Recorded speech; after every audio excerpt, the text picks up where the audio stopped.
Olá, boa tarde a todos e a todas.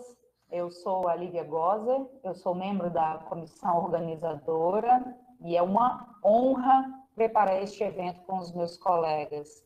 Sejam muito bem-vindas, muito bem-vindos ao primeiro seminário em rede da UFSB, que ocorre até o dia 14 de agosto, durante todo o dia, com início de mesas às 10 horas, às 14 e às 16 horas, e com conferências às 19 horas.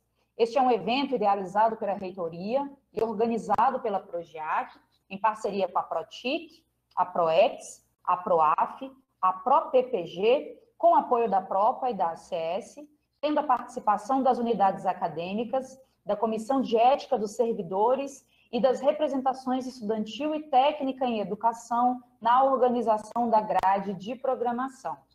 Iniciaremos em instantes a mesa das 2 horas da tarde, intitulada Tecnologias Sociais para o Fomento de Políticas Públicas, proposta pelo Centro de Formação em Políticas Públicas e Tecnologias Sociais, da UFSB.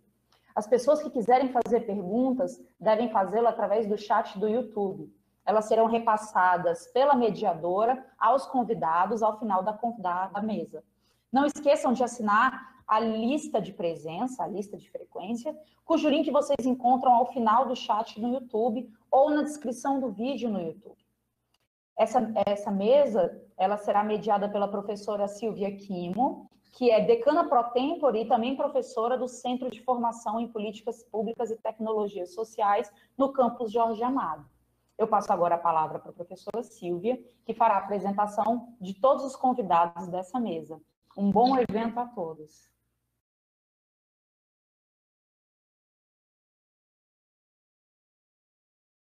Oi, pessoal, boa tarde a todas e todos. Eu sou a professora Silvia Quimo, sou formada em Arquitetura e Urbanismo e tenho mestrado e doutorado em Desenvolvimento, Sustentabilidade e Meio Ambiente.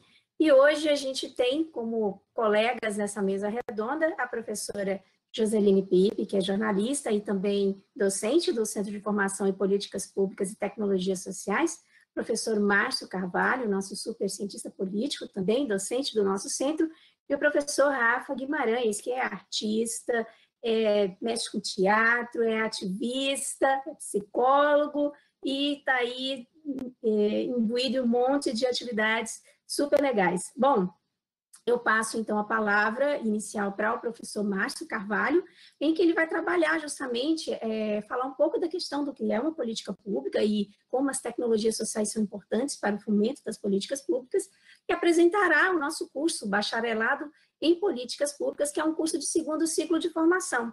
Na sequência, vamos com o professor Rafael Guimarães, que vai falar também dessa conexão e vai apresentar o nosso curso de segundo ciclo de formação, que é o Bacharelado em Produção Cultural, e, por fim, a nossa querida Josi também vai fazer essa articulação conceitual e vai apresentar o nosso curso de segundo ciclo de formação, que é o Bacharelado em Mídias e Tecnologias. Passo, então, a palavra para o nosso querido super cientista político, professor Márcio Carvalho.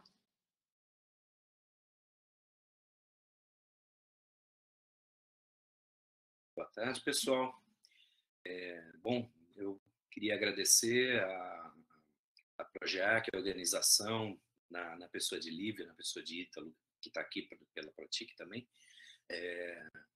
pelo convite, e agradecer a todos que já estão acompanhando aí a nossa apresentação do Centro de Formação em Políticas Públicas e Tecnologias Sociais.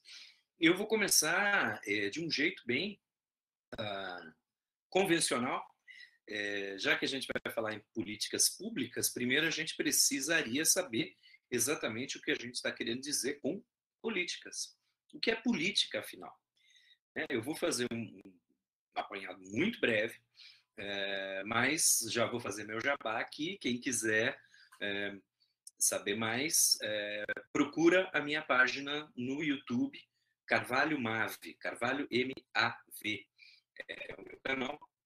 E ali no canal você vai encontrar uma playlist que é o curso básico de política.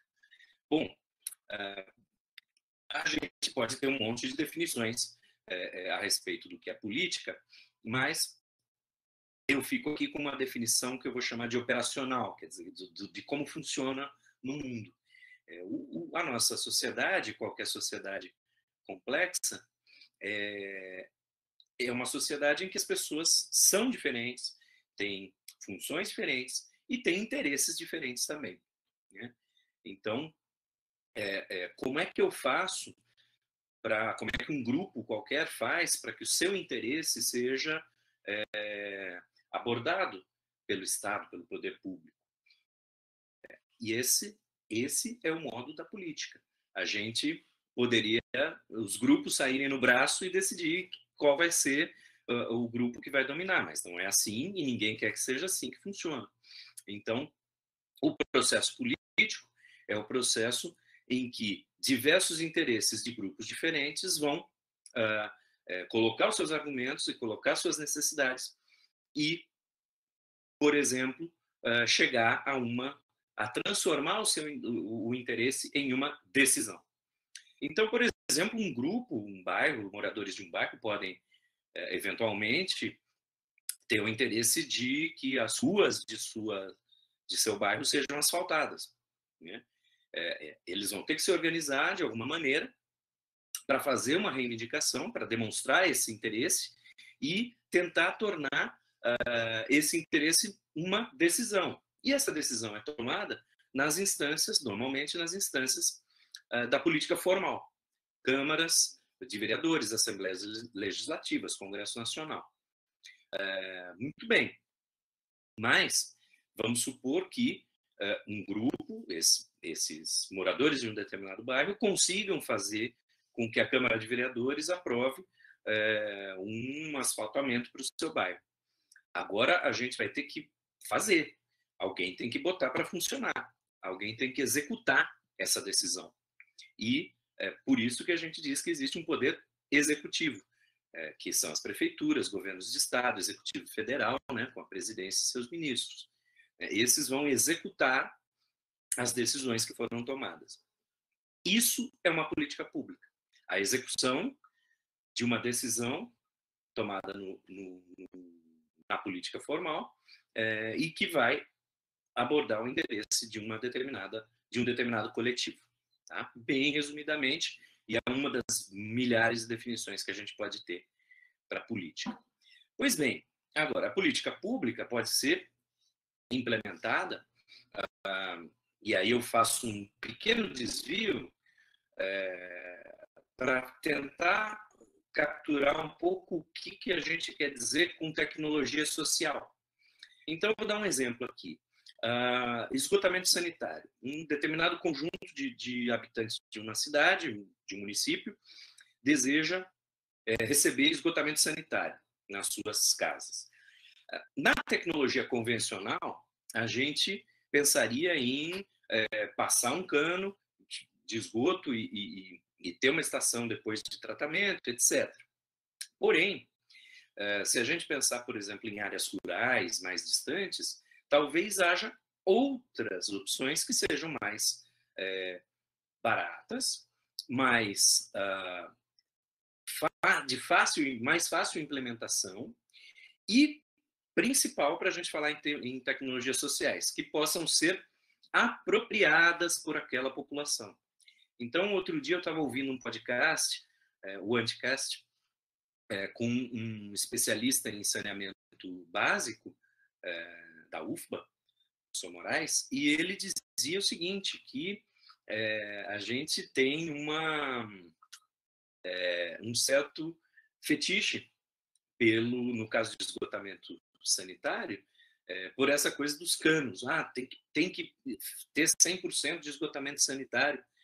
E às vezes é impossível. E às vezes você tem soluções nas zonas rurais que são muito mais simples de implementar, de serem implementadas e que podem ser reaplicadas pela própria população, muitas vezes criadas pela própria população local.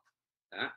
Então, quando a gente está falando em tecnologias sociais, e aqui eu faço um aviso, a gente pensa, quando fala em tecnologia, normalmente pensa em alta tecnologia, esse computador, esse celular, né? Algo muito avançado. Tecnologia, uma barra de ferro é tecnologia, um pedaço de madeira é tecnologia se você estiver usando esse pedaço de madeira para fazer algo a mais que o seu corpo não conseguiria fazer.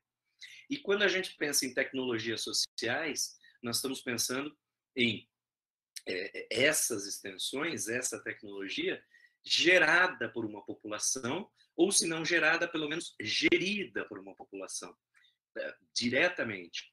Então, vou dar um outro exemplo simples, que vi que Rodrigo Fonseca entrou aí, ele vai lembrar, quando a gente trabalhava na FINEP, Financiadora de Estudos e Projetos, existia uma rede de tecnologias sociais, né? E ali tinha um dos membros ali era a articulação do semiárido, e a gente tinha um projeto que se chamava 1 milhão de cisternas. A ideia era que o abastecimento de água nos locais de difícil acesso, de difícil dificuldade de ter acesso à água, que as populações locais aprendessem e desenvolvessem fazer cisternas e fossem explicar, fossem compartilhar, perdão, com as comunidades vizinhas. Então, a ideia era que a gente pudesse ter uma replicação dessa tecnologia de maneira independente, ou relativamente independente, de precisar o Estado chegar até aquele lugar remoto, distante. Tá? Então, grosso modo, talvez a principal diferença entre uma tecnologia convencional e uma tecnologia social é que a tecnologia social pode ser apropriada pela população e pode ser reaplicada. E aí eu não digo replicada, uso reaplicar, porque uma população de uma determinada região pode ter acesso a determinados insumos e outra população a outros insumos. Então, um local pode ser rico em um determinado tipo de solo que permita fazer argila, fazer tijolos artesanais, enquanto que em outra região pode ter uma geografia que tenha rochas que permita utilizar de maneira diferente. Então, a ideia não é que a tecnologia social seja copiada de um lugar para o outro, mas que ela seja adaptada pelas populações. Bom, então eu vou voltar, fiz essa diferenciação. A gente vai pensar numa política pública, pensar em qual é a tecnologia que vai ser utilizada, qual é o padrão tecnológico que vai ser utilizado, já tem um impacto imediato no que seria a primeira fase de uma política pública, que é a sua formulação, ou pelo menos a primeira fase após a decisão nas instâncias formais, que é a sua formulação. Quer dizer, eu não vou para aquela população que eu dei o exemplo no começo, que quer asfaltar as ruas do seu bairro, a Assembleia Legislativa deu ok, a Prefeitura não vai simplesmente chegar no dia seguinte lá e começar a asfaltar. É necessário ter um planejamento. Como é que eu faço esse trabalho? Tem alguma coisa prévia, né? Eu preciso aplainar o solo, eu preciso criar as calçadas, o passeio público, eu preciso pensar em o que tem embaixo. Tem uma série de pontos prévios que têm que ser levantados. Esse é o momento da formulação de uma política pública.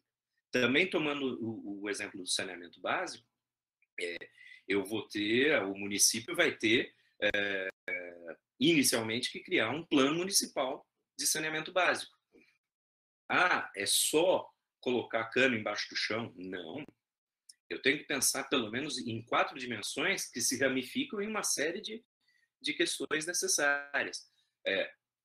Abastecimento de água, como vai se dar o abastecimento de água, como vai ser a coleta de esgoto, como vai ser a coleta de resíduos sólidos e como vai ser o manejo de águas pluviais. Grosso modo, como vai ser a drenagem urbana. Então, eu tenho que ter todo um planejamento, toda uma formulação da política pública antes que ela possa ser implementada. o segundo momento é exatamente esse de implementação, de execução. E envolve uma série de outras questões, porque a gente está falando de dinheiro público. A gente não tem um prefeito, qualquer órgão, autarquia do governo federal, do governo estadual, que seja, não tem um talão de cheque ali e fala, vou contratar fulano para fazer. Não, tem que ser feita uma licitação, tem que ser feito, após as licitações, as contratações, a construção, a execução propriamente dita. Tudo isso está numa fase de implementação. Agora, beleza, nós conseguimos fazer uma rede de esgoto, conseguimos fazer um abastecimento de água para uma determinada população. Agora, essa água está boa? Essa água tem qualidade? Eu pergunto isso porque nas políticas públicas tem uma fase seguinte que muitas vezes é negligenciada, deixada de lado, que é o acompanhamento da política pública, que é a avaliação da política pública. E essa avaliação, aí a gente vai se aproximando aqui do que a gente quer falar sobre o nosso curso, envolve a criação de indicadores. Então, o que quer dizer isso? Você vai lá na sua conta de água, na parte de trás, tem ali um nível de acidez permitido, entre X e Y, não lembro qual é o número, e o valor real do lado. Então, essa política pública de abastecimento de água pode ser acompanhada por você, usuário. Você pode pegar sua conta d'água e ver, poxa, a água que está sendo fornecida para mim está com a acidez dentro dos limites, está com uma turbidez dentro dos limites, mas pode eventualmente estar com algum indicador fora dos limites. Isso permite que a gente atue de uma maneira até retroalimentando a formulação. Então, eu preciso fazer o acompanhamento das políticas públicas para, inclusive, para saber não só se a implementação foi boa, mas também para planejar os próximos passos, voltar para o momento de formulação mais uma vez. Tá? Então, a gente está nesse ponto. Política pública é uma decisão política para implementar o interesse de um conjunto de pessoas e ela passa pelas fases de formulação, implementação e acompanhamento. Esse acompanhamento normalmente é feito com a criação de indicadores. Certamente vocês já ouviram falar do Índice de Desenvolvimento Humano, o IDH. É um índice que foi criado já há alguns anos, e a grande vantagem dele é que ele pode ser usado comparativamente, porque em vários países do mundo, em vários municípios de vários países do mundo, ele é utilizado de maneira mais ou menos constante, mais ou menos comum, o que permite que a gente compare municípios em termos do seu desenvolvimento humano, que em tese refletiria uma qualidade de vida para os seus habitantes, em tese. A gente já vai falar rapidinho sobre isso. Eu vou dar um exemplo de um outro indicador, só para a gente poder fazer uma comparação interessante, que é o índice Firjan de municípios, da Federação de Indústrias do Rio de Janeiro. Esse índice usa algumas variáveis um pouco diferentes, né, do que o IDH e acaba dando resultados também um pouco diferentes. Vou, por exemplo, pegar a comparação do IDH municipal, vou pegar para a cidade de Itabuna, né, a classificação estadual em termos de IDH de Itabuna é o 5º município com maior IDH do estado da Bahia. Tá? Em tese, isso poderia significar que é o município, o 5º município para se viver melhor nesse estado, em tese. Porque se a gente pega o IFDM, que é o Índice Firjan de Desenvolvimento Municipal, Itabuna, por esse índice, é o 50º município de maior classificação. Ele está na posição 50. Então, a gente precisa pensar que esses índices padronizados têm que ser usados com certo cuidado.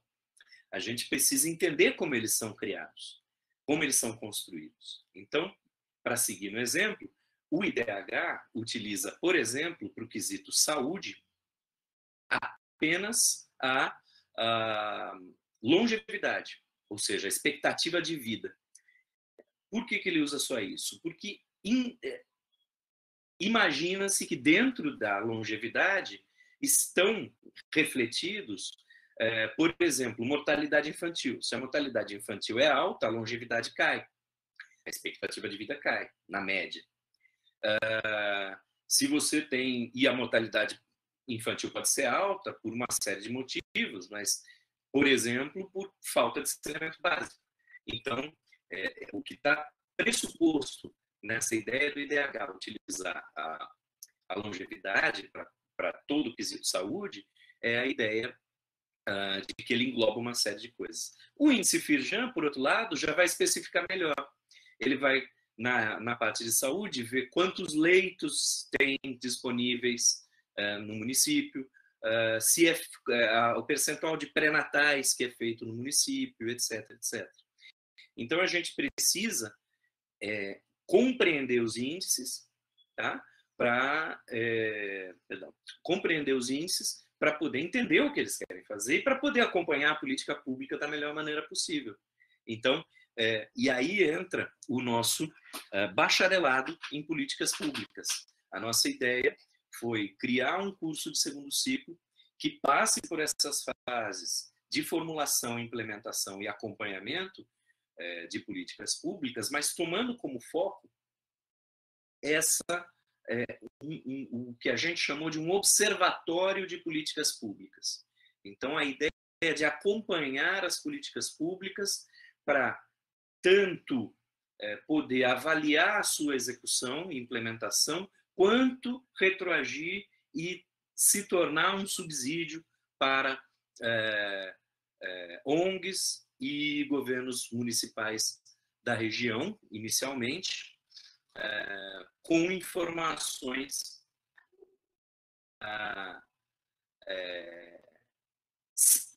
especializadas ou informações mais concretas a respeito do funcionamento das políticas públicas. Então, eu sou o líder do GT, do grupo de trabalho, que está propondo o bacharelado em políticas públicas. Eu gostaria de apresentar para vocês aqui uma matriz completa do que está sendo proposto. Isso ainda não foi aprovado em Consune, portanto, pode mudar, tá bom? Eu vou primeiro mostrar uma matriz completa. Espero que esteja razoavelmente visível, que fique razoavelmente visível para vocês.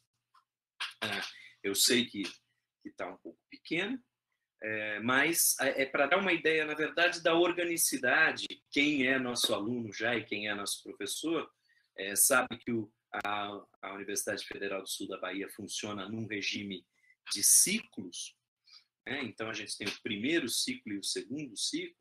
Então, até alguns meses atrás, os bacharelados interdisciplinares estavam nos IACs e nos cursos de segundo ciclo em centros de formação.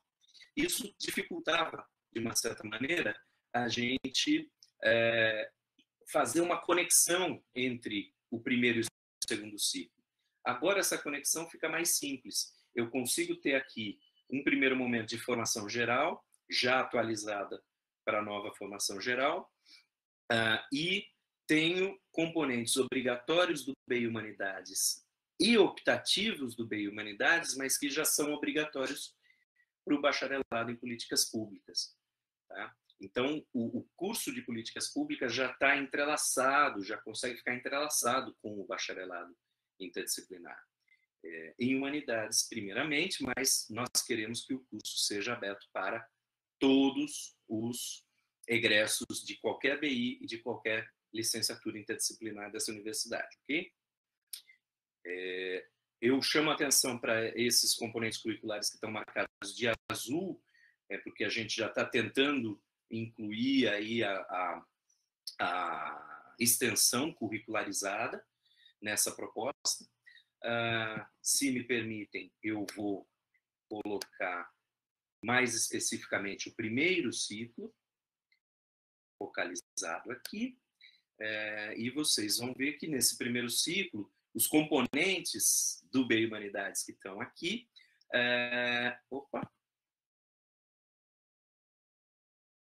acabei colocando errado aqui. Desculpa. Tá. Eu acho que eu coloquei uma apresentação errada, mas não tem problema. Esse aqui é o segundo ciclo. O primeiro ciclo vai ter uma série de componentes que são comuns com outros cursos do bacharelado em Humanidades e dos segundos ciclos que saem do bacharelado em Humanidades. Então, toda aquela área de concentração que servia para a migração para o direito, que serve para a migração para o direito, aqui são componentes optativos do BI Humanidades, são componentes obrigatórios do BPP, mas, mais uma vez, nós não queremos, no processo seletivo para segundo ciclo, colocar impedimentos. Eu gostaria a gente está ainda discutindo isso, né, até junto à Progeac, mas a ideia é que alunos de todos os bacharelados e licenciaturas possam acessar o BPP, Bacharelado em Políticas Públicas, além de componentes como ciência política, teoria do Estado, economia política, política nacional de meio ambiente, etc. Aqui eu mostro para vocês o segundo ciclo.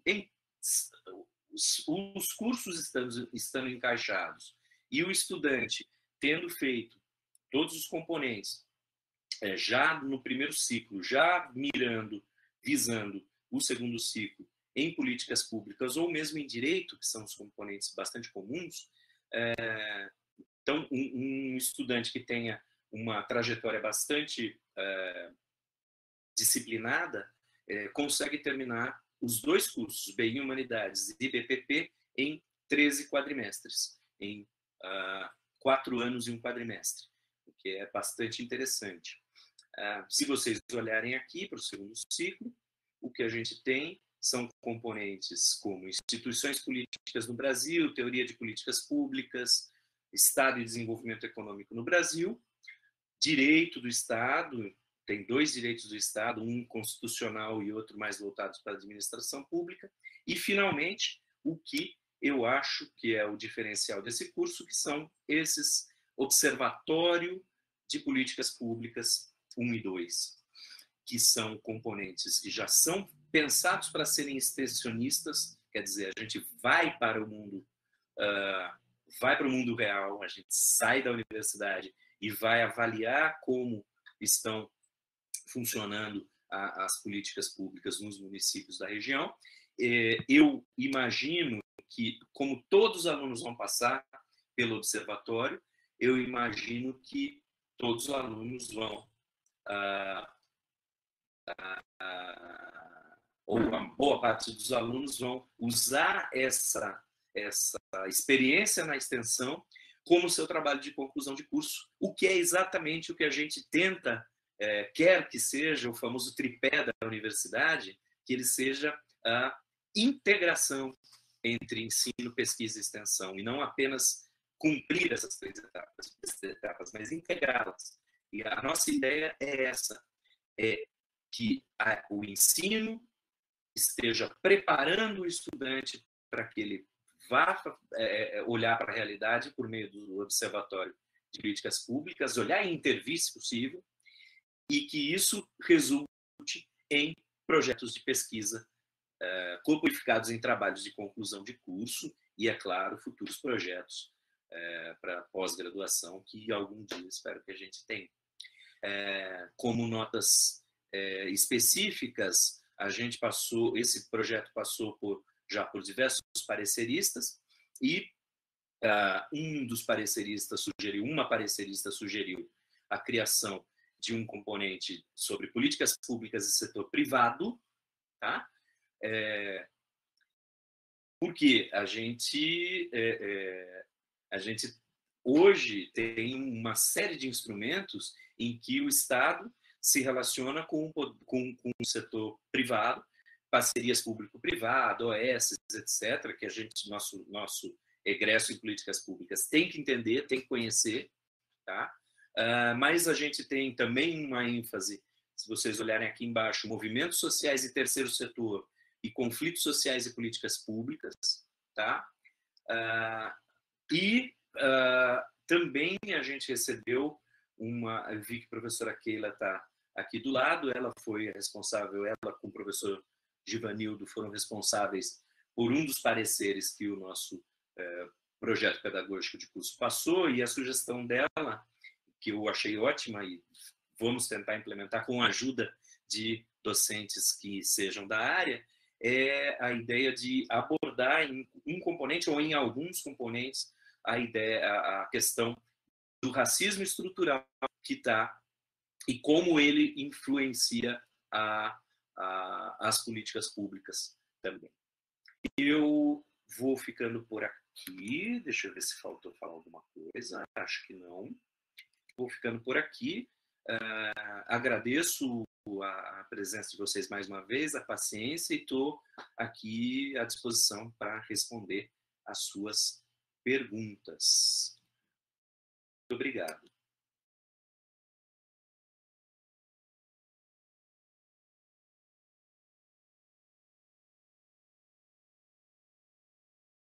Muito obrigada, professor Márcio Carvalho. Passo agora, né, para o nosso colega, nosso artista, professor, psicólogo, produtor cultural e ativista, professor Rafael Siqueira de Guimarães. Rafa, com você.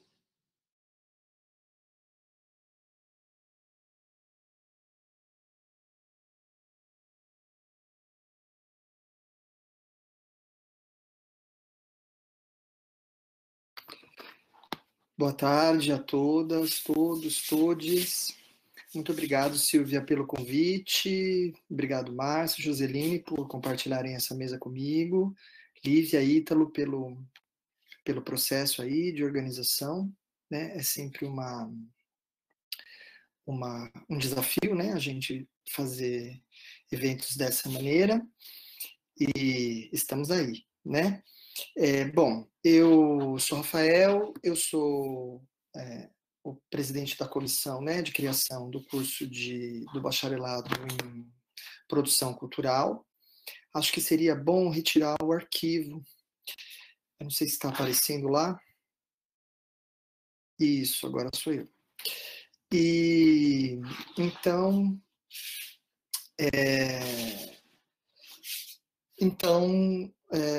eu vou rapidamente, né, dando continuidade aqui no nosso debate, contar um pouco para vocês o que é o nosso curso de bacharelado em produção cultural, como que ele vem sendo pensado já há algum tempo. Né? Acho que é importante a gente historicizar que talvez esse seja o único, ou talvez um dos únicos cursos que envolveu diretamente uma participação mais comunitária na sua formatação, né? Então eu vou fazer uma breve historicização sobre o curso, pensando o seguinte, né? Primeiro, lá atrás, com o início da formação da universidade, no documento que as pessoas conhecem mais, né, que é o plano orientador da universidade, lá já constavam, né, na primeira versão do plano, tanto na primeira como na depois que é a que hoje é válida, né? Já havia um espaço, né, de debate sobre a questão das tecnologias do espetáculo, enfim. Então, desde lá, isso porque houve, né, atores e atrizes sociais que participaram da formatação e da luta política que acabou criando a Universidade Federal do Sul da Bahia. Então, Isso daí é um primeiro marco para a gente começar a falar. Claro que antes disso eu não vou fazer uma historicização anterior, mas mais como um documento legislativo, né? Que legisla, legislativo no sentido de que ele legisla a organização da universidade. Então lá você já tinha o espaço para isso, inclusive na primeira versão do plano orientador, o Centro de Formação em Artes, ele ficaria no campus de Itabuna. Né? Por quê? Porque a gente conhece a nossa região e sabe, né, do histórico de artistas, produtores culturais que nós temos na nossa região, né? Que não se restringe a nomes como o Jorge Amado, né? E, ao contrário, a gente tem uma profusão muito grande, né, e de gente conhecida nacionalmente, né? Então, a gente poderia falar de muitas pessoas na área do teatro, né? Mário Guzmão, Zélia Lessa, né? Equio Reis, enfim, todas essas pessoas que estiveram e algumas que estão aí, né, lutando pelas artes e pela cultura na região. Acontece que, quando a universidade se iniciou, numa segunda versão, né, o Centro de Formação em Artes ele foi transferido para a cidade de Porto Seguro. Né? Quando eu cheguei na universidade, em 2014, eu sou do grupo do primeiro concurso da universidade, e eu sou produtor cultural, artista, já tinha, né, a minha formação como produtor cultural anterior.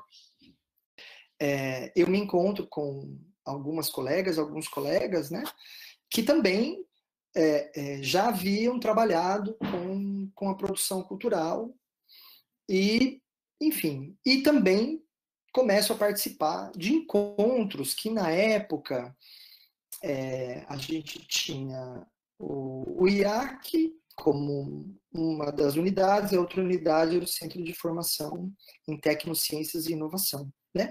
Cujo decano, à época, era o professor Ricardo Khalid. E ele, quando chega, né, ele veio da UFBA, ele é um engenheiro, mas com uma abertura muito grande e uma relação muito grande com a comunidade, é uma pessoa da região, né, de Itabuna, e ele começa a fazer encontros na cidade, né, para apresentar a universidade, para levantar demandas, e eu participo com ele de algumas dessas reuniões, e outros colegas também. Eu participo de algumas dessas reuniões, em especial com a classe artística e a classe que trabalha diretamente de algum jeito, com a cultura. Né? Então, essas reuniões foram muito importantes para levantar, assim, demandas, né, que muitas dessas pessoas participaram do processo ou acompanharam o processo das audiências públicas de criação da Universidade Federal do Sul da Bahia e aguardavam, né, a criação de cursos voltados para a classe artística e cultural. Então, a partir dessas reuniões, a gente vai levantando, né, e aí eu acabo levando essas demandas para alguns seminários pedagógicos nos anos de 2015 e 2016, e a gente seguiu debatendo isso, né, e compondo também com outras artistas e outros artistas. Né.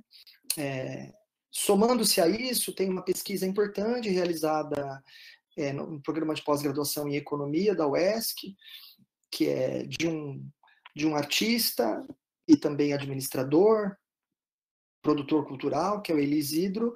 Ele realiza, né, um levantamento sobre a economia criativa no eixo Itabuna-Ilhéus, e essa pesquisa ela vai compondo com a gente esse levantamento, né, de como existe uma deficiência na formação, né, na área de produção cultural.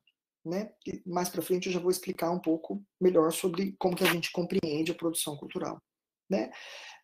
Então, já nos anos seguintes, né, entre 2017 e 2018, a gente começa a fazer uma articulação com artistas, produtoras, produtores, conselhos de cultura, para formatar, né, um curso de produção cultural que viria, então, a ser formatado já em sua fase final, já na sua versão atual dentro do Centro de Formação em Políticas Públicas e Tecnologias Sociais, né? Então, por que um curso de produção cultural, né? Acho que é importante dizer que existem poucos cursos de bacharelado em produção cultural no Brasil. A maioria, a gente tem alguns cursos de tecnólogo em produção cultural, muito voltados especificamente mais para a logística da produção de espetáculos ou de eventos, né? Os cursos de tecnólogo são bastante voltados para isso, ou para a formatação de projetos e captação de recursos na área de cultura. E a gente tem, basicamente, dois grandes bacharelados, são os importantes, os conhecidos no Brasil, que é o bacharelado em produção cultural da UFBA e o bacharelado em produção cultural da Universidade Federal Fluminense. Os dois cursos, né, de bacharelado em produção cultural são bastante distintos.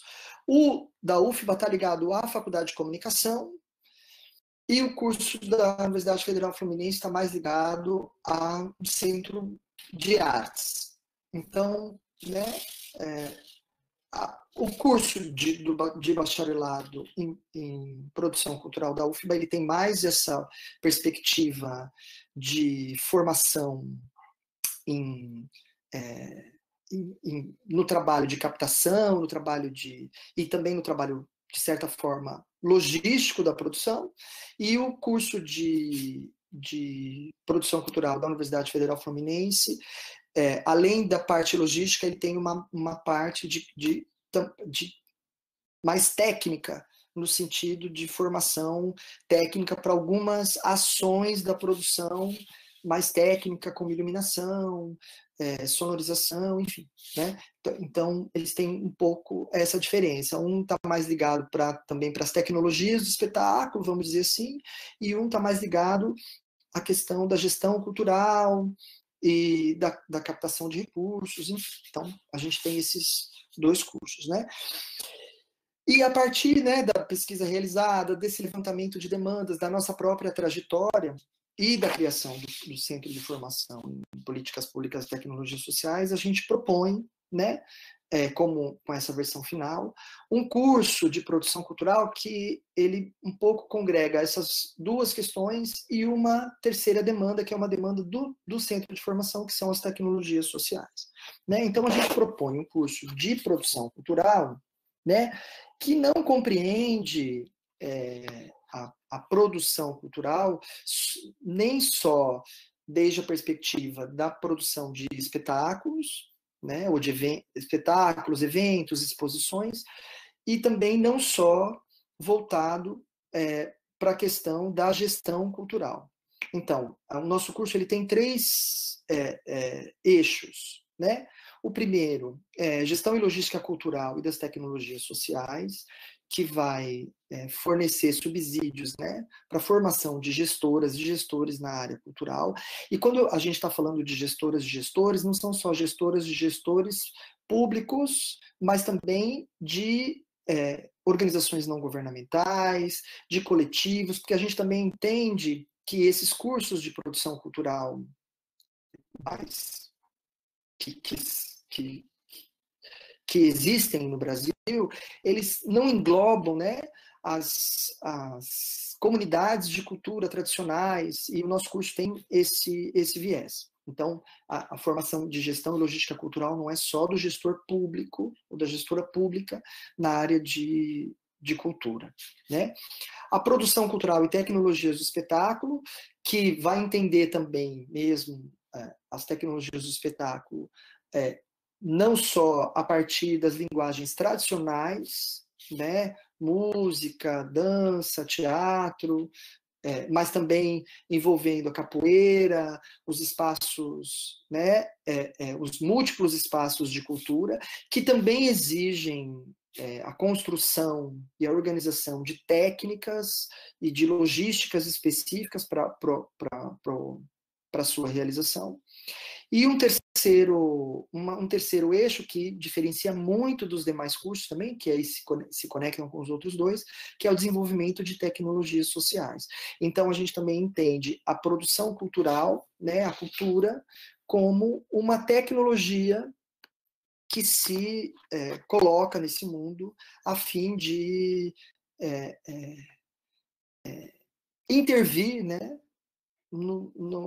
na política, né? Não só na política do ponto de vista da gestão pública, mas também na política cotidiana, quer dizer, no movimento social que isso promove, né? Então, o curso, ele, assim como o Márcio já explicou, ele tem um conjunto, né, de componentes curriculares que são obrigatórios, tem um conjunto de componentes curriculares optativos, que podem ser cursados no primeiro ciclo, de uma maneira um pouco distinta do bacharelado em políticas públicas. O nosso curso, a entrada nele, né, de estudantes que venham do primeiro ciclo, ela é bastante aberta, né? Então, a gente tem um conjunto de componentes que são de vários cursos diferentes, que podem ser cursados e que vão compor o curso, uma formação mais generalista, vamos dizer assim, do curso de produção cultural, né? O mais, vamos dizer, o mais grosso do ponto de vista dos nossos eixos específicos de trabalho da produção cultural, né? A gestão, a produção e tecnologias dos espetáculos e o desenvolvimento de tecnologias sociais, eles estão especificamente no curso de segundo ciclo. Então, a gente acompanha uma formação mais generalista que pode ser feita por estudantes de qualquer um dos cursos de primeiro ciclo, né? E que também pode ser feita por uma entrada direta, que vai também compor a partir de componentes optativos, por um conjunto de componentes obrigatórios e optativos das formações gerais de qualquer um dos cursos. Então, tem um número de componentes que o estudante tem que fazer, mas que ele pode ter feito em qualquer um dos cursos. A gente tem uma lista bastante grande que eles podem ser escolhidos para que nós compreendemos, como comissão, que darão uma formação generalista. Um entendimento sobre cultura, um reconhecimento da região, uma formação mais geral sobre as artes e a cultura da região, uma compreensão mais ampla sobre o que é cultura, o que é gestão e tudo mais. Então, são um conjunto, né, de componentes que ele pode cursar de maneira bastante livre antes, né, tendo feito qualquer bacharelado ou qualquer licenciatura. Então, qualquer estudante vindo de qualquer primeiro ciclo pode ingressar no curso de bacharelado em produção cultural, e nós entendemos que ele tendo feito essa formação generalista, a gente vai ter um estudante que vai ter uma compreensão mais geral e vai poder trabalhar, né, a partir desses 3 eixos que eu falei para vocês, né?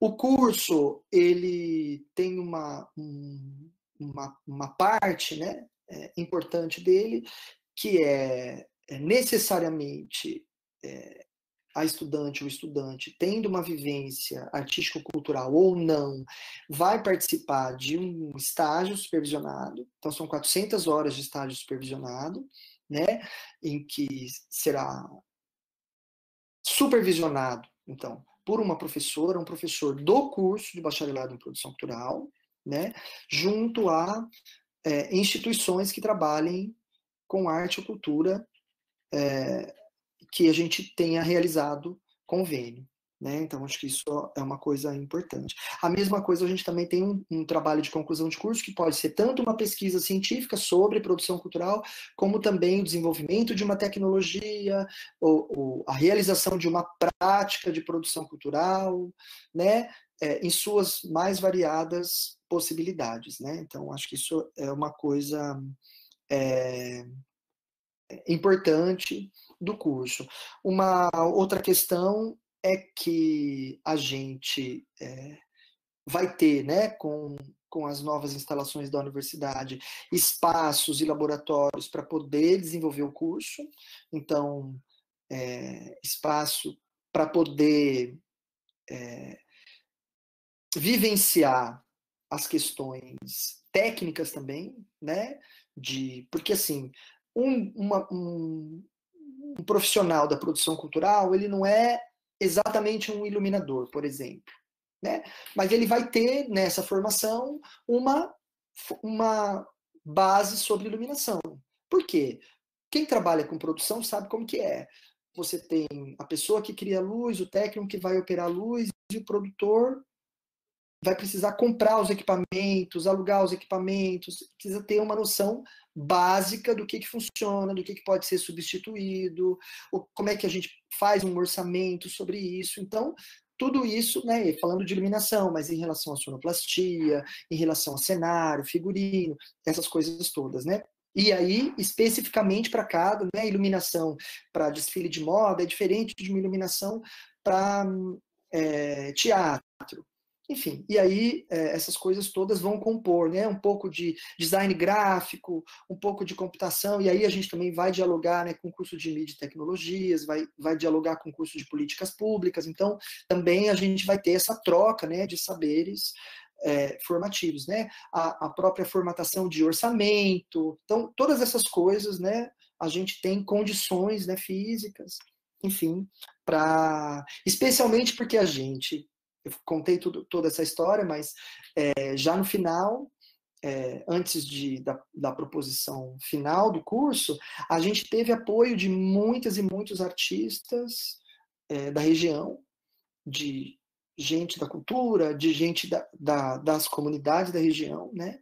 Então, eu falo que o nosso curso teve uma participação comunitária bastante grande, inclusive na assinatura, né, de moções a favor da criação desse curso.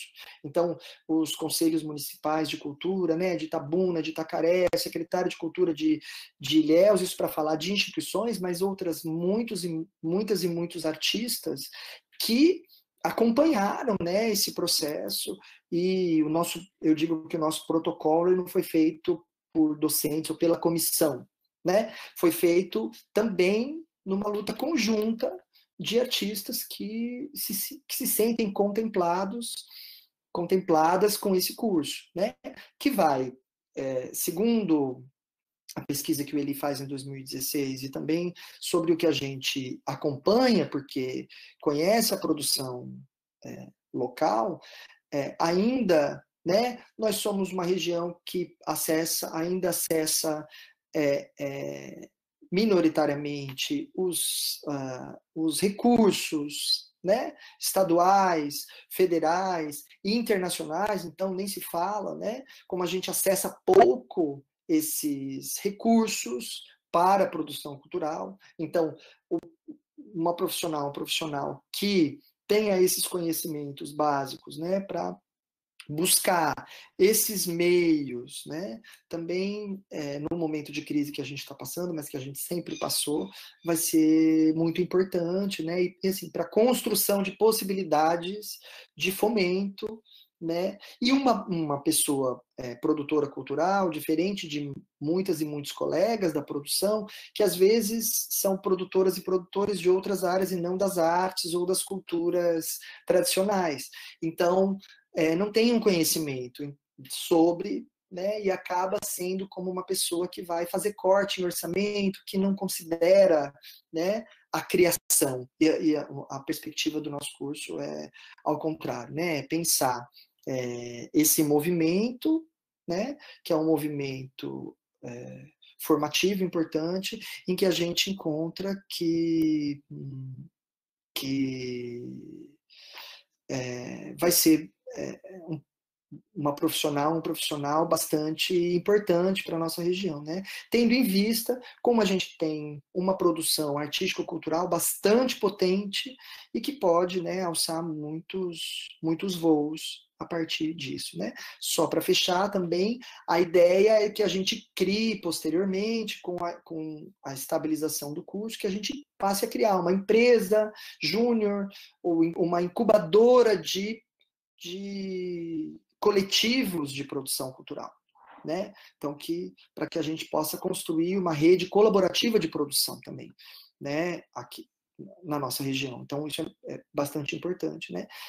Que a gente tenha pessoas que se dediquem especificamente a isso, né? Porque a gente tem, assim, fotógrafas que às vezes tem um trabalho que não tem como, né, ter uma produtora, um produtor específico, contratado só para si, mas que a gente possa construir, né, movimentos colaborativos de produção, e que a universidade possa funcionar como uma incubadora desses coletivos, né, de produção cultural, que vão agir nas suas diferentes áreas, né, e isso inclui-se aí toda a área de produção cultural, né, conteúdo para web, gastronomia, eventos, turismo, os espetáculos, né, artísticos, as comunidades tradicionais, bibliotecas, museus, moda, enfim, né, todas as áreas, audiovisual, todas as áreas da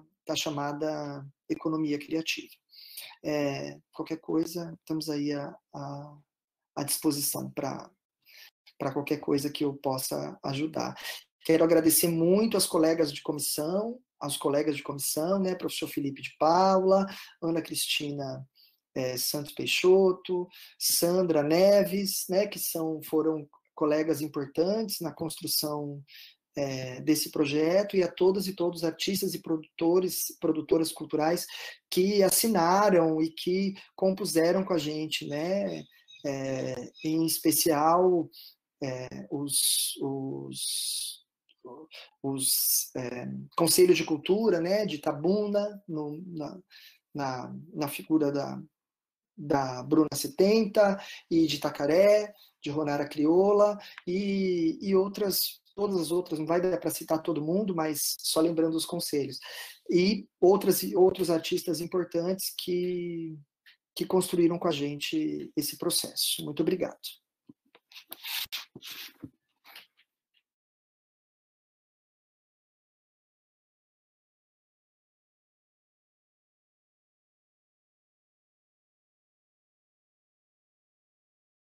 Muito bem, muito obrigada, professor Rafa. Vou passar agora para a nossa amada jornalista, professora Josi. Por favor, professora, a palavra é sua.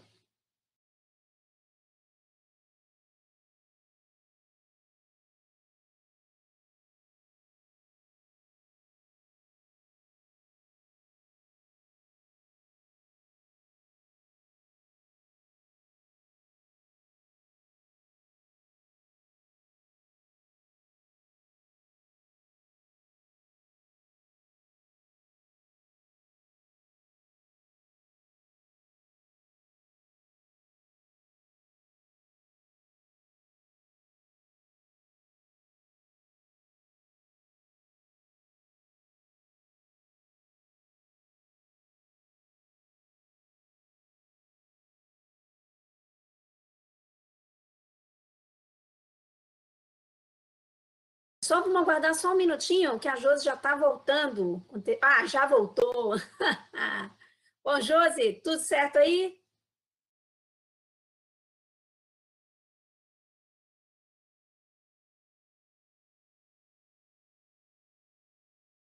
Está se ambientando. Pronto, está chegando. Chegou!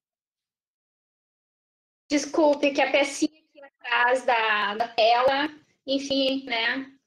Caiu minha conexão aqui agora, pessoal. Agora acho que podemos começar. Obrigada, Silvia, pela apresentação. Beleza, com você. Bom, então, boa tarde, pessoal. Meu nome é Joseline. Tá? Para quem não me conhece, eu atualmente, né, estou atuando como assessora de comunicação da universidade. Enfim, trabalho aqui vim para a UFSB em 2016, né? Então, já temos aí alguns anos de UFSB, né? Aproveito esse início de fala para cumprimentar a professora Silvia, professor Márcio e professor Rafael, né, que são meus companheiros de mesa. Quero cumprimentar e agradecer a Lívia e ao Ítalo também pela gentil introdução e pela ajuda técnica aqui nesse evento, né? E parabenizar a comissão organizadora, né? pelo belíssimo evento, né, que está sendo esse primeiro seminário em rede da UFSB. Bom, o tema dessa mesa, então, tecnologias sociais para o fomento de políticas públicas, tem tudo a ver com o nosso novo centro de formação, né, o Centro de Formação em Políticas Públicas e Tecnologias Sociais, que a gente, desde o início, uma relação afetiva com essa temática, a gente apelidou de PopTechs. Então, esses 3 cursos, políticas públicas, o bacharelado em políticas públicas, o bacharelado em produção cultural e o bacharelado em mídia e tecnologia, eles são muito próximos do bacharelado interdisciplinar em humanidades, que é a base, né, comum para esses 3 cursos de segundo ciclo, né? E nesse momento, não, desde o ano passado, eu estou à frente da comissão de elaboração do PPC desse curso de mídia e tecnologia, que é da área de comunicação, né? Então, ciências sociais aplicadas, está no lugar certo aqui no PopTechs. Então, a gente está trabalhando na proposta desse curso, né? E ele não foi aprovado ainda, né? Ele já está na Câmara de Graduação, então creio que dentro em breve ele vai, enfim, cumprir todos os trâmites para ser aprovado, né? E nesse momento nós estamos naquela fase de aparar as arestas, né? Então, nessa etapa de finalização da produção do PPC, sempre aparece alguma mudança. Eu trouxe aqui, eu estou, enfim, colocando em tela para vocês algumas informações a respeito do curso, tá? E deixa eu ver se está aparecendo aqui.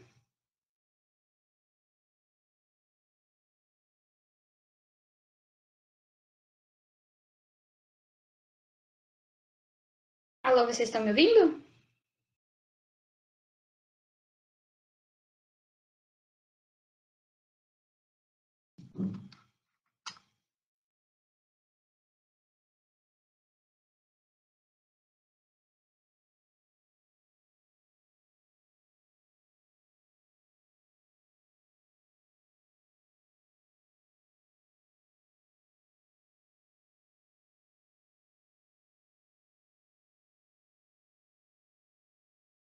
Ótimo, então já é aquela coisa, a gente está com 1000 telas aqui, né? Eu estou com uma conferência aqui na RNP aberta, ao lado tem uma abinha do YouTube para a gente ver como é que está funcionando. Então, acho que vocês já estão conseguindo ver a apresentação, né? Acompanhar. Então, na fala do professor Márcio, ele explicou de forma magistral, né, a relação entre políticas públicas e tecnologias sociais. O professor Rafael também, dentro da área explicando, né, os porquês do curso de produção cultural, também apontou essas relações. Quando a gente está falando em tecnologia social e política pública, né, a gente não tem como desvincular esses elementos da visibilidade, porque a gente sabe que aquilo que não é mostrado, aquilo que não é visto, não é compartilhado, muitas vezes não existe. E se não existe midiaticamente, é muito fácil a gente pensar que não tem existência real, né? Então, a ideia de pensar nesse curso de mídia e tecnologia, juntar esses 2 elementos que, desde sempre, são intrincados, né, dentro dessa perspectiva das tecnologias sociais, é um dos elementos inovadores desse curso. Bom, o curso de mídia e tecnologia, tá, eu não vou falar em termos de histórico do curso, eu só posso dizer para vocês que pensar no curso de comunicação em Itabuna já é uma história antiga, vem desde os primórdios da UFSB, lá desde 2014, né? Enfim, vários professores que fazem parte, inclusive, da nossa comissão propositora, que estavam desde o início da universidade, e eles sempre tiveram essa ideia de trazer um curso de comunicação aqui para Itabuna, porque aqui é um espaço onde prolifera, né? A mídia prolifera. Claro que a gente não pode dizer que existe, enfim, que existe um tipo homogêneo de mídia. Nós temos aquelas mídias mais visíveis, né? Pensando mídia como não apenas o conjunto dos meios de comunicação, mas também dos dispositivos utilizados para dar a conhecer, para noticiar, para informar, né? E essa região aqui do sul da Bahia, especialmente Itabuna e Ilhéus, tem uma história de imprensa, né, que é a primeira coisa que a gente vê quando a palavra mídia vem à mente, que salta aos olhos e à memória, jornal, rádio e televisão, e agora, final dos anos 90 para cá, internet, né? E esse contexto regional aqui, ele é muito rico nesse aspecto, e ele tem muitas propostas inovadoras também. Para vocês terem uma ideia, é daqui de Itabuna, um dos jornais online mais antigos do país, tá? Que é o Jornal A Região, que teve seu primeiro site em 1996. Então, vocês imaginem, foi no início da internet de 1.0 ainda, né?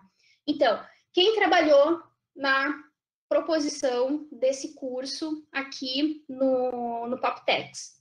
Eu, professora Célia, professora Cíntia, os professores Fábio e Felipe, e nós contamos também com a participação, com a ajuda extremamente rica da Lívia, né, que nos ajudou muito também na organização desse PPC e pensar essa estrutura realmente conectada, né, com região, proposta da UFSB e curso de comunicação.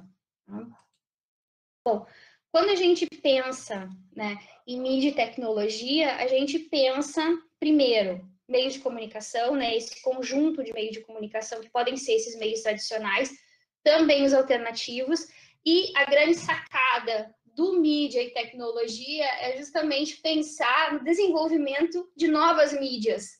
Aí que entra esse enfoque mais tecnológico do curso, que nós, enfim, não temos aparece em cursos de comunicação de outras universidades, mas não dessa forma, né? Como nós estamos num campus no qual nós temos tem um centro de formação de tecnociências e inovação, né, que é onde vai se centrar as tecnologias, né? A tecnologia no sentido de aparatos mesmo, né? Conhecimento a respeito, né, do desenvolvimento da tecnologia, a parte mais hardware da coisa, né? E nós pensamos em fazer, então, uma junção que fosse viável, né, e que viesse ao encontro também do mercado de trabalho da região. Fazendo uma rodada, especialmente em Itabuna, em Ilhéus, né, já que o curso vai se localizar aqui em Itabuna, nós percebemos, assim, a demanda para esse tipo para a formação de um bacharel em mídia e tecnologia. Só que talvez ela não esteja muito aparente ou muito visível nesse primeiro momento, porque quando a gente fala em novas tecnologias, em novas mídias, né, em novas tecnologias de comunicação, especialmente veículos, né, redes sociais, novos usos de redes sociais, isso é tudo muito recente, então não deu tempo de assentar ainda, sedimentar ainda essa área, é tudo muito novo. E nessa pegada, então, nós resolvemos fazer essa junção entre mídia e tecnologia, né?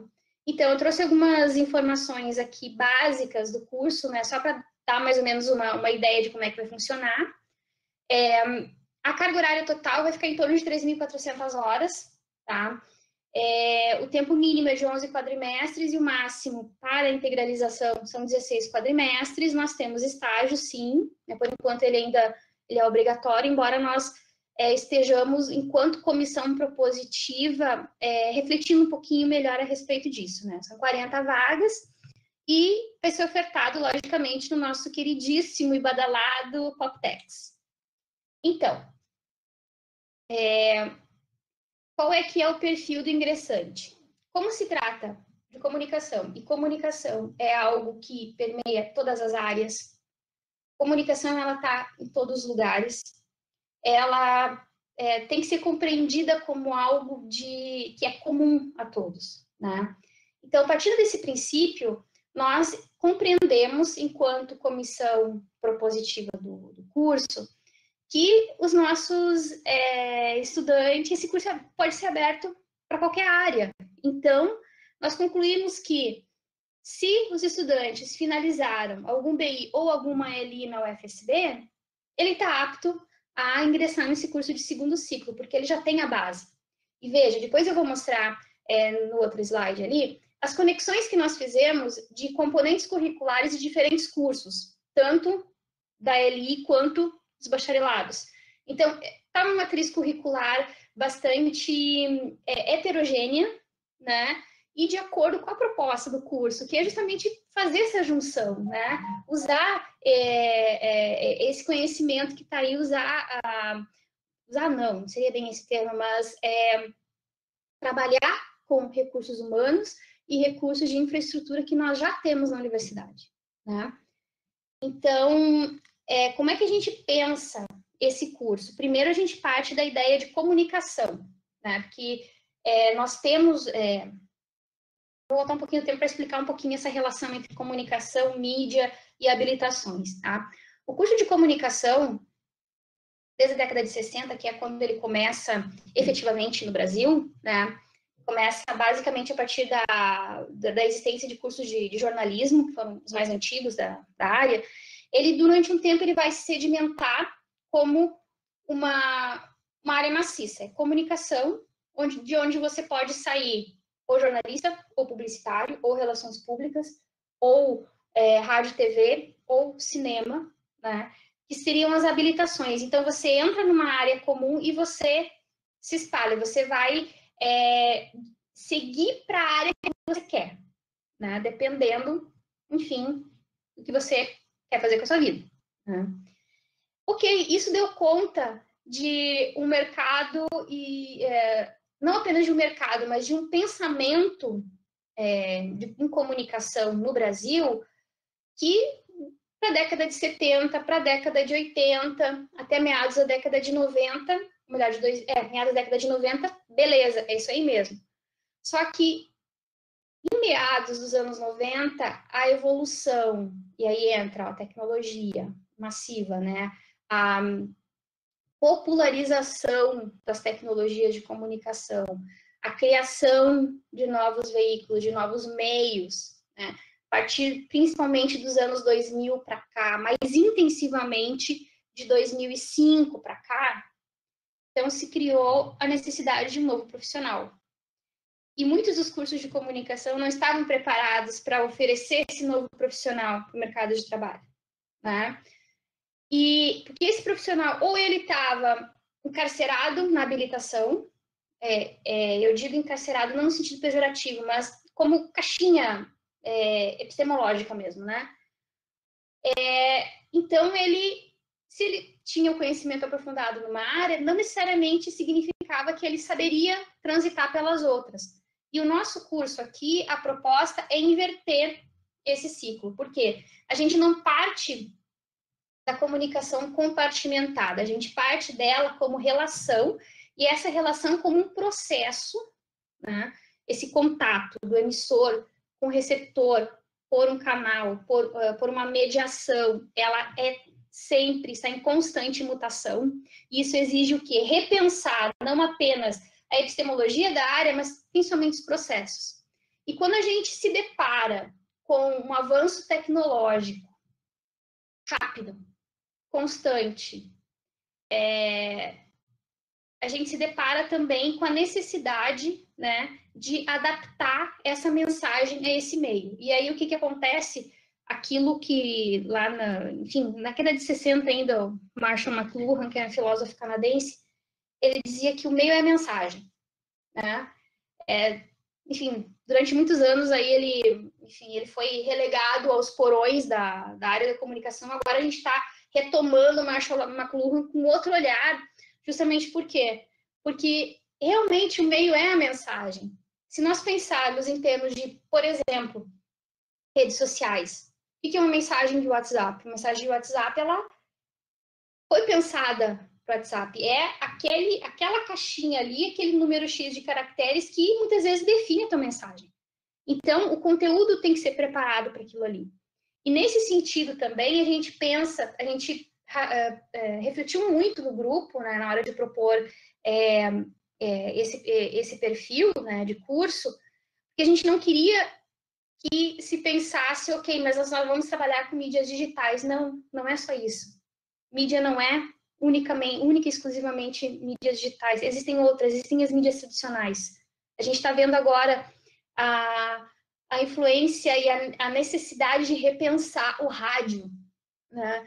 Na semana passada mesmo, os colegas lá da comunicação da Federal do Rio Grande do Sul lançaram um livro a respeito de metodologias de ensino via rádio. Veja só, né? Então, a necessidade, as contingências que nós estamos vivendo nesse período aí de pandemia nos leva a repensar essas práticas. E nesse sentido, o Midtech, ele vem ao encontro dessas necessidades, tá? Então, como é que é esse curso maravilhoso? Desculpem o merchan, tá? Mas eu já falei para a Silvia anteriormente, olha, me desculpe, mas eu vou fazer merchan do curso, tá? Me perdoem se eu estiver sendo piegas, mas enfim, é isso que eu vou fazer. É para a gente entender melhor como é que funciona essa coisa, né? Então, aqui eu trouxe um exemplo de matriz que pode ser alterada, lembrando que o PPC ainda não foi aprovado. Então, nessa matriz aí, nós vemos algumas componentes do BI de Humanidades, da licenciatura em Matemática e suas tecnologias, né? E do BI de Ciências. O que a gente puxou desses cursos de primeiro ciclo aí? Nós puxamos basicamente as áreas epistemológicas de compreensão, né, da sociedade e da metodologia das humanidades, que são esses quadrinhos amarelos que nós temos aqui, né? Nós puxamos lá do pessoal da ciência, né, do BI de Ciências, algoritmos e técnicas de programação para computadores. Por quê? Se eu estou lidando com tecnologia, eu obrigatoriamente vou ter que lidar com essa interface homem-máquina. Né? A gente não pode se furtar de trabalhar com os algoritmos, com a programação. Né? Então, é justamente aí que reside esse novo profissional. Né? É nessa junção entre você saber o que é o conteúdo, a função desse conteúdo, como preparar e como levar esse conteúdo até a audiência, né? Ou seja, todo o processo, toda a cadeia, né, da comunicação, que é o que a gente prevê nesse curso aí, que é o grande diferente, né? E lá da licenciatura em Matemática, Computação e suas tecnologias, nós trouxemos, então, computadores de transformação social e programação orientada para objetos. Isso nesses cursos no primeiro ciclo. Então, o estudante ou a estudante, né, que se interessar pelo Midtech, ele ou ela pode iniciar em qualquer curso, né? Pode cumprir, enfim, as CCs obrigatórias que poderão ser creditadas, validadas, né, convalidadas depois da entrada no segundo ciclo, tanto no BI de Humanidades, quanto no LI de Matemática, quanto no BI de Ciências. E com o detalhe que estudantes das outras licenciaturas e dos outros bacharelados também são bem-vindos, porque se a gente for pensar em termos de condensação de carga horária, e aí tem uma planilha que eu acho bárbara, que é essa aqui. Gente, hoje, juntando as CCs de primeiro ciclo com as CCs de segundo ciclo específicas do Midtech, aí está o curso bacharelado em Mídia e Tecnologia para vocês. Tá? Nós fizemos um esforço e até digamos assim, uma reflexão epistemológica, inclusive, para fazer esse jogo de carga horária entre componentes teóricas e componentes laboratoriais, porque a grande maioria do nosso curso é laboratório, né? Então você vai colocar a mão na massa, tanto em produção textual, produção multiplataforma, computadores de transformação social, cidadania e redes sociais, toda essa parte prática, ela está diluída no decorrer do curso, levando em consideração também que essa faixinha, essa trilha cor-de-rosa que tem aí em todos esses 11 quadrimestres, né, que seria a integralização mínima do curso, são as atividades de extensão. As atividades de extensão, elas estão diretamente ligadas ao curso e também estão ligadas a algumas componentes curriculares.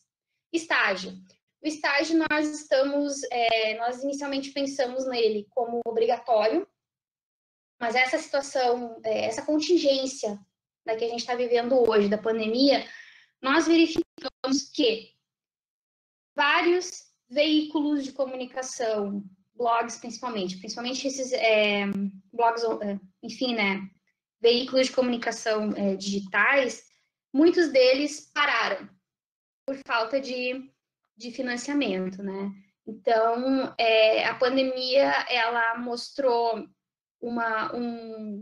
enfim, está gerando vários problemas na área de comunicação e na área midiática aqui da cidade, principalmente, né? Porque as pessoas não estão conseguindo se manter, né? Se você tem um blog, você está na rua vendendo anúncio, né? E muitas vezes isso, a tua renda depende de você fazer a cobertura de algum acontecimento. Muitas vezes você não pode, porque você não pode estar na rua, você tem que se preservar, né? Então, são várias coisas que nós estamos colocando na balança para repensar. Mas se nós não repensarmos agora, na próxima, enfim, depois de formada, de graduada, primeira turma, a gente volta a refletir melhor a respeito disso, né? E nós temos também o trabalho de conclusão de curso, que são essas duas componentes aí, totalizando 480 horas, que é produção experimental 1 e 2, que é onde os estudantes, eles vão propor algo, né? Propor uma nova tecnologia, vão propor um produto novo, né? E vão experimentar, ou seja, vão desenvolver. Então, em um quadrimestre, você analisa, reflete, estuda, propõe, e no segundo quadrimestre você desenvolve esse seu produto final, tá?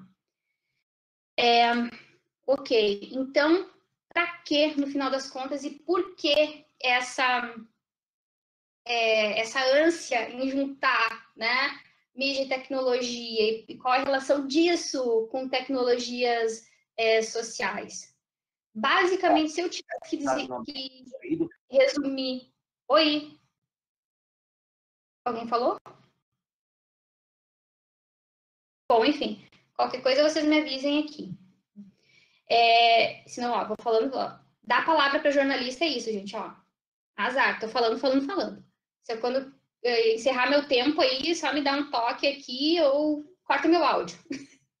Bom, se eu tivesse que resumir o curso de mídia e tecnologia em pouquíssimas palavras, assim, em menos do que uma frase, eu diria que ele é diretamente relacionado ao desenvolvimento de novas mídias. E esse desenvolvimento de novas mídias implica vários aspectos sociais, vários aspectos culturais e econômicos também. Principalmente o quê? Principalmente a apropriação dessas novas mídias de uma forma justa, de uma forma equalizada, acessível, né, para a comunidade, tá? Então, esse eu acho que é o nosso grande... o diferente, né? O inovador e o que, de certa forma, causa certo medo, porque a nossa equipe trabalhou numa ideia nova. Nós nos baseamos, basicamente, tiramos algumas ideias, o curso de bacharelado em mídia e cultura, estudos de mídia da Federal Fluminense e do curso de produção em novas tecnologias da Federal de Pernambuco. E são 2 cursos que já há algum tempo trabalham nessa interface. Um, essencialmente pelo viés da comunicação, que é o da Universidade Federal Fluminense, e outro pelo viés da tecnologia da informação, né, que é da Federal de Pernambuco. E eu, então, agora, para finalizar, né, já que eu, enfim, já falei demais aqui, me empolguei, eu vou apresentar, então, os nossos colegas, né, os professores e professoras que fazem parte da nossa equipe, a quem eu agradeço do fundo do meu coração, em primeiro lugar, pela confiança de terem embarcado nessa ideia diferentona, né? E, em segundo lugar, por terem contribuído de forma abnegada, gentil e serem, enfim, críticos construtivos dessa proposta, né? Esse é um trabalho conjunto. Agradeço a equipe de proposição, né? O grupo de proposição do curso, e também a esses professores que são citados aqui, né?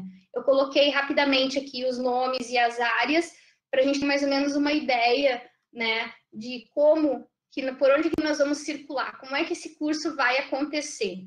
Né? Então, aqui nós temos a professora Célia Regina da Silva, a professora Cíntia de Cássia Santos Parra, o professor Ed Carlos Gonçalves dos Santos, que é o nosso colega de TI, né, ciência da computação lá do CFTCI, que gostou da ideia e, enfim, é o nosso parceiro aqui no MID de Tecnologia, vai trabalhar com Big Data, algoritmo, programação de computadores. O professor Fábio Rodrigues Corniani, que está aqui desde o início também da UFSB, que sempre lutou por esse curso, né, sempre teve, enfim, vamos lá, vamos fazer, vamos pensar, né? O professor Felipe de Paula Souza, que trabalha também com produção audiovisual, a Francis Mari, que trabalha nesse viés aí da teoria da filosofia da história, as pluriepistemologias, né, a história das ciências das técnicas, que é muito importante para a gente entender esse processo, né, de desenvolvimento das tecnologias, desse colamento com a comunicação.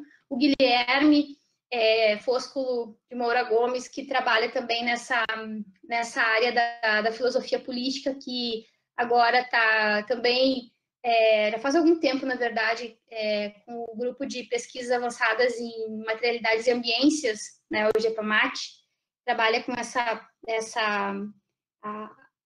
a filosofia e a comunicação, né, essas interfaces, né, com literatura também. Enfim, eu que estou aqui, que sou da produção multiplataforma, do jornalismo raiz, não tão raiz assim, porque tem que se renovar, né? A professora Lilian Reichert Coelho, que trabalha também em comunicação popular, comunicação, discurso e gênero, e o professor Márcio Carvalho, né? Que sempre nos ajudou, sempre trouxe grandes contribuições para essa ideia do curso de mídia e tecnologia, né? Que é trabalhar com ciência política, a complexidade, a tecnologia do social, enfim, essa relação intrincada entre sociedade e tecnologia.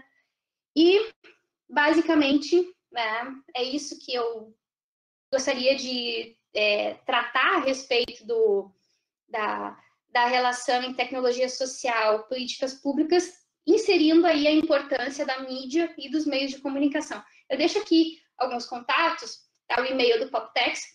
Nós, do MID de Tecnologia, como a gente ainda não existe, a gente não tem e-mail, né? Mas vocês podem, se tiverem alguma pergunta, enfim, alguma consideração, vocês podem enviar esses comentários para o PopTex ou para mim mesma, que, enfim, a gente, dentro do possível, procura responder as dúvidas. Tá bom? Agradeço muito a atenção e agora acho que eu vou chamar a Silvia de novo, né?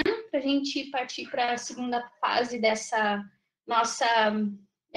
nosso encontro aqui. Silvinha. Chegando, cheguei. Bom, gente, Muito obrigada, Josi, pela apresentação maravilhosa desse curso espetacular, que estamos ansiosíssimos para que comece. E vou ler aqui algumas perguntas que vieram no chat, tá? E aí, eu acredito, algumas são direcionadas. Essa primeira, por exemplo, é para o curso de Políticas Públicas, alguns são para o Mídias e Tecnologias, outros para o Produção Cultural, e à medida que eu for fazendo, vocês vão aparecendo, tá bom? Vamos lá. O Ricardo Del Montes pergunta, poxa, da hora essa grade curricular em políticas públicas. Esse curso será a base para muitos estudantes que queiram seguir a carreira pública. Em qual cidade será ministrado? Bom, acho que essa eu posso responder. O curso é ministrado aqui mesmo, no campus Jorge Amado, em Itabuna. Tá? Venha, por favor, fazer esse curso com a gente, Ricardo. Vou passar para a próxima pergunta. Murilo, acredito que essa aqui vai para o professor Rafael. Murilo Castro, quem trabalha na área de empreendedorismo, na área de aquisição e venda de produtos culturais, esse curso é recomendado? Rafa?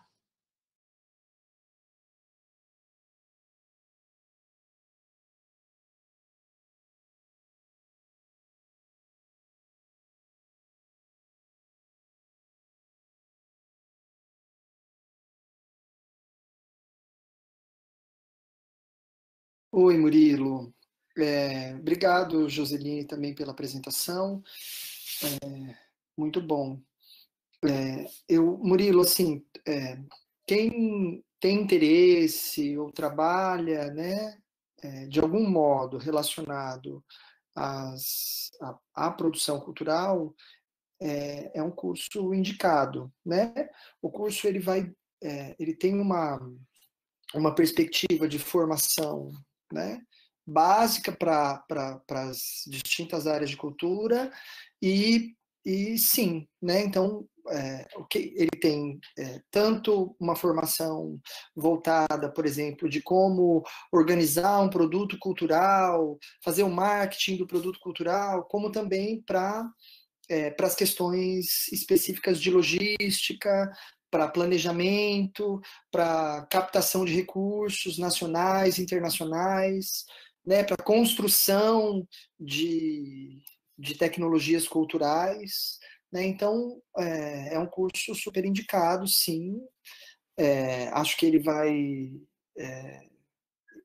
trabalhar com essas questões que te chamam a atenção, tá bom?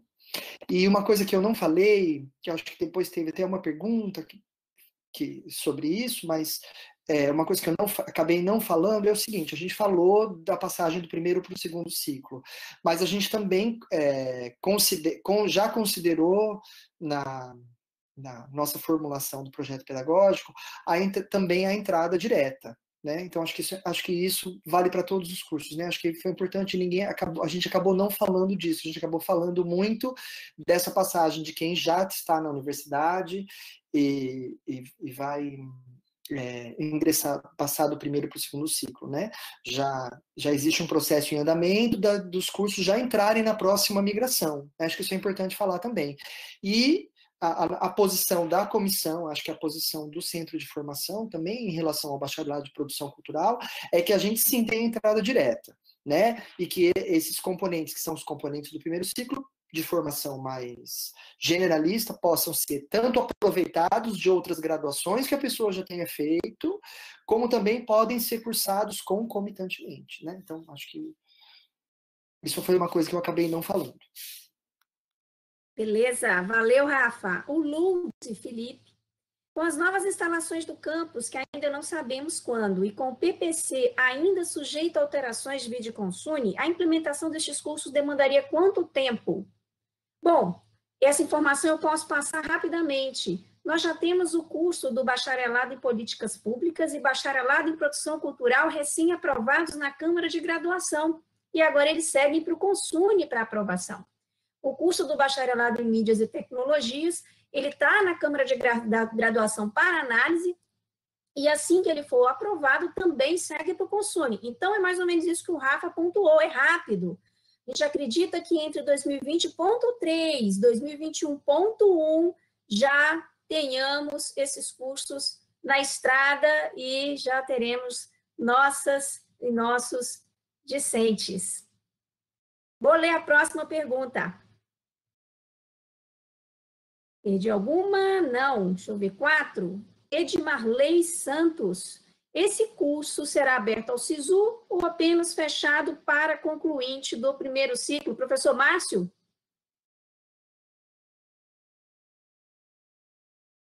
Nós, como o Rafa falou, nós também previmos a abertura de vagas no SISU. Tá? Esperamos que o curso esteja aprovado já para o processo seletivo para segundo ciclo, que ocorre esse ano. A gente espera que já esteja, e aí, na verdade, a gente começaria aulas do segundo ciclo já em 2020.3, se for possível. Mas também estamos prevendo a utilização de vagas que não sejam preenchidas aí pelo processo de migração no SISU. Mas acho que essa pergunta tinha sido feita para o curso de mídia e tecnologia, Josi.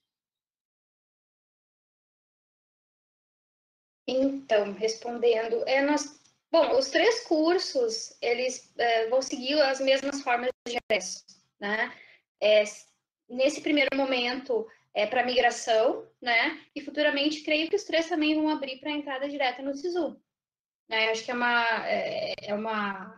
enfim, um caminho mais ou menos lógico, né? Não sei, isso também, como o curso ele ainda está em processo de aprovação, a gente não tem como afirmar com 100% de chance, né? Sempre tem aquela margem de dúvida. Mas eu acho que os 3 cursos do PopTex, eles vão ter as mesmas formas de ingresso, porque a ideia é que eles trabalhem de forma conjunta, né? Então, enfim, isso aí a gente, um fazendo, o outro também vai seguir, né? Dentro das suas possibilidades, lógico.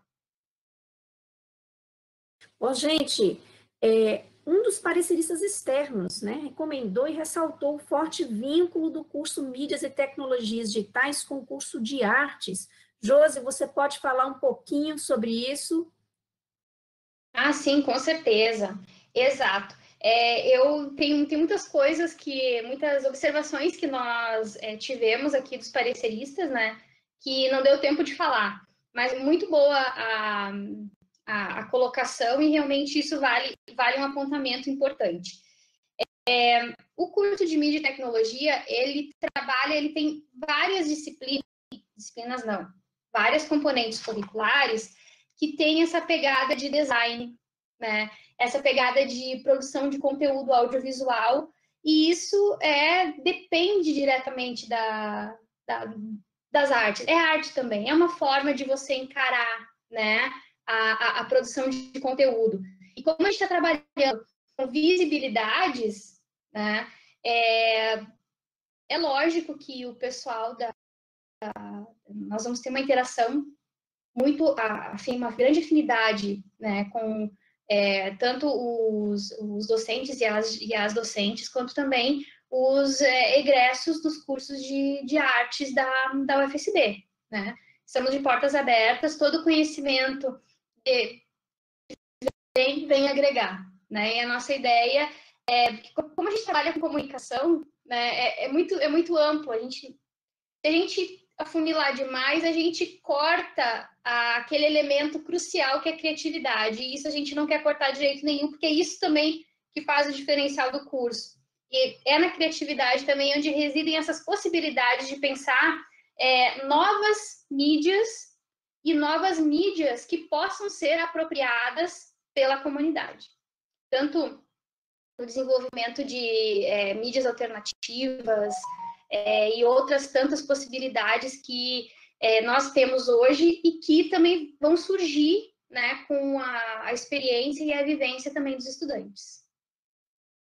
Beleza, olha, essa pergunta eu acho que dá para todo mundo. Olha, Ricardo, novamente, um aluno estudante da UFSB do primeiro ciclo poderá ingressar em outros cursos de segundo ciclo com ligações em outras áreas dos saberes.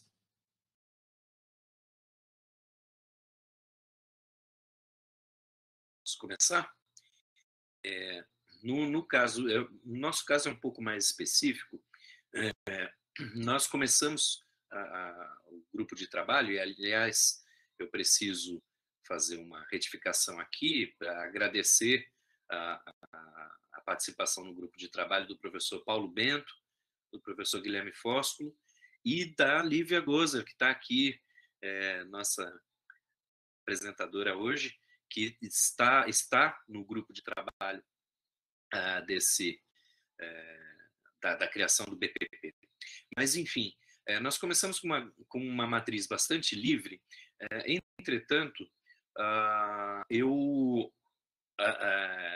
o curso de bacharelado, o bacharelado em políticas públicas, se enquadra no que se chama campo das públicas, que é um conjunto de cursos, administração pública, gestão de políticas públicas, todo um conjunto que vai ser avaliado pelo ENAD. Nossos estudantes, ao final do curso, farão o ENAD.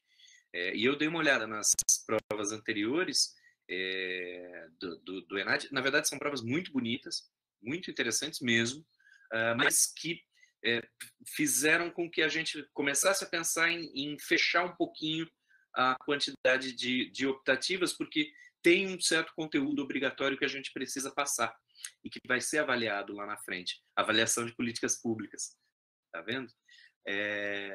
Então, no nosso caso, a gente acabou ficando com um conjunto um pouco maior de componentes obrigatórios, mais do que os 2 outros cursos que foram apresentados aqui hoje.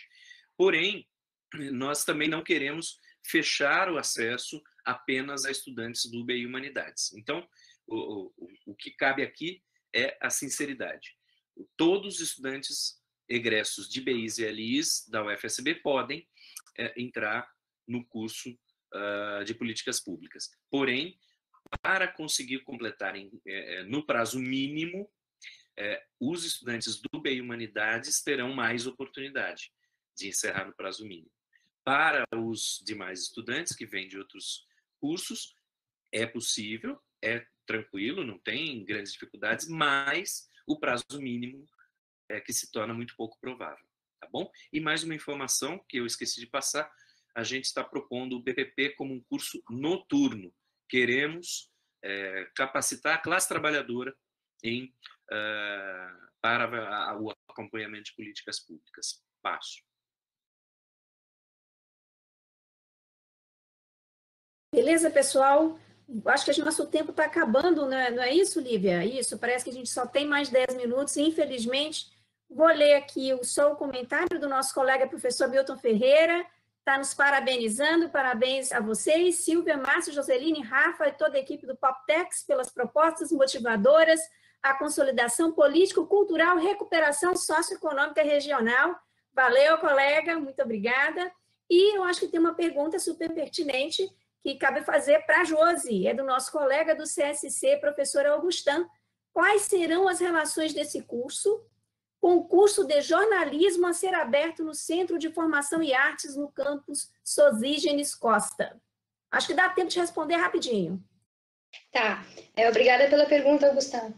Eu acho assim, os 3 campi vão ter, cada um deles, um curso de comunicação com diferentes campos de atuação. Eu acho que nós, enfim, a gente, se quiser, a gente faz chover. Né? A interação, eu acho que toda é possível, né? Porque nós temos aí os territórios sul e extremo sul da Bahia, que tem espaço de atuação para os estudantes em todas as áreas, né? Dessas áreas, falando especificamente, né, da comunicação. E, com certeza, nós podemos fazer enfim, fazer projetos conjuntos, acordos, enfim, seminários, eventos. Isso é só a gente sentar e conversar. No momento que os 3 cursos forem aprovados e começarem a rodar, né, vai da interação dos grupos, tanto docentes quanto também de discentes.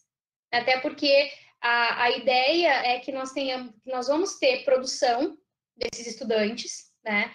E essa produção também vai ter que ganhar a rua, vai ter que, enfim, ser enviada a eventos da área, a ser visibilizada em televisões públicas, em rádios educativas, e tudo isso a gente, com certeza, vai ter que trabalhar em conjunto.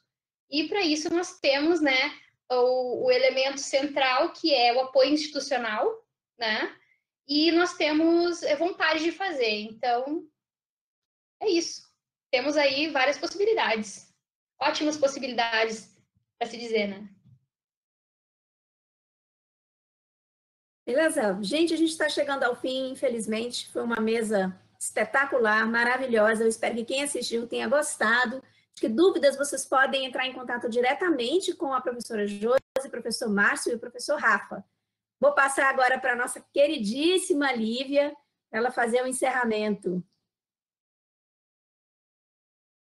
Em nome da comissão organizadora, a gente agradece a professora Silvia Quimo e todos os nossos convidados do Centro de Formação em Políticas Públicas e Tecnologias Sociais. A gente agradece também a presença de todos e todas. A gente manteve uma audiência bastante interessante, as pessoas o tempo inteiro interagindo no nosso chat. A gente agradece por essa audiência e informamos que as próximas mesas vão acontecer logo mais às 16 horas. Então, não saiam daqui da sala. Mas, se vocês desejarem, vocês podem conferir toda a programação do evento no nosso site, tá? Até breve. Obrigada. Tchau, tchau.